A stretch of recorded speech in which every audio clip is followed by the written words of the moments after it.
Have you ever heard the phrase, the chain is as strong as its weakest link? Well, this is in essence what the theory of constraints is all about. The concept has not only many parents, including the masters of supply chain manufacturing, the Toyota production system. You can look under the references in this course for a description of drum buffer rope. But the theory of constraints has also produced enough children of its own, including throughput accounting, critical chain project management, and sales process engineering. So how do we utilize this technique as business analysts?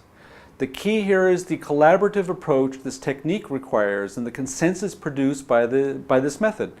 We start with obtaining agreement what the problem actually is. Depending on that of what you are trying to achieve, using a technique like the fishbone diagram together with a group would be a good way to actually establish agreement.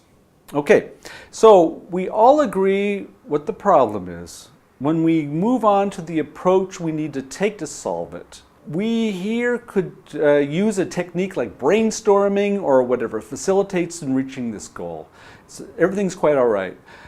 So for academic purposes, we agree on the approach. What's next? We need to agree on a common solution. So if you remember some of the elements we covered in the week that, where we discussed solution statement, you will know how difficult this task actually is. So we have defined the problem, agreed how the plan should look like to go ahead and solve it. We've even come up with a solution.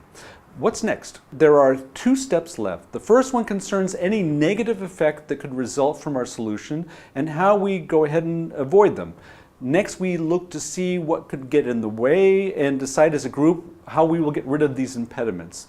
This is really a high-level view of the theory of constraints, so I encourage you to take on this subject on your own.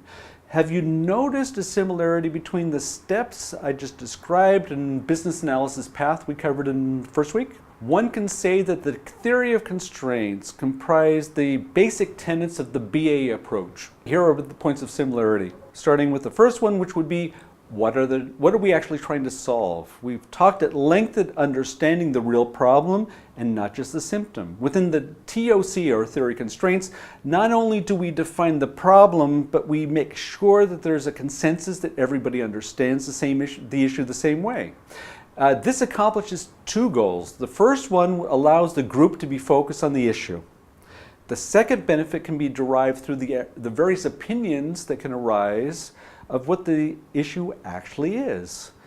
And of course, both are important. Okay, so how are we going to actually solve the issue per se? The consensus at this point means that a common approach and the implied buy-in of all the stakeholders is the route that we need to take. So what is the solution? We all know from what we were able to go ahead and cover in the week that we covered the solution statement that there are many ways to deliver on a need. Some are more effective than others, and here you really want the group on board when performing the transformation from a current state to a future state. There you have the theory constraints in 600 words or less. Hope you enjoyed it, and see you at the next video lecture.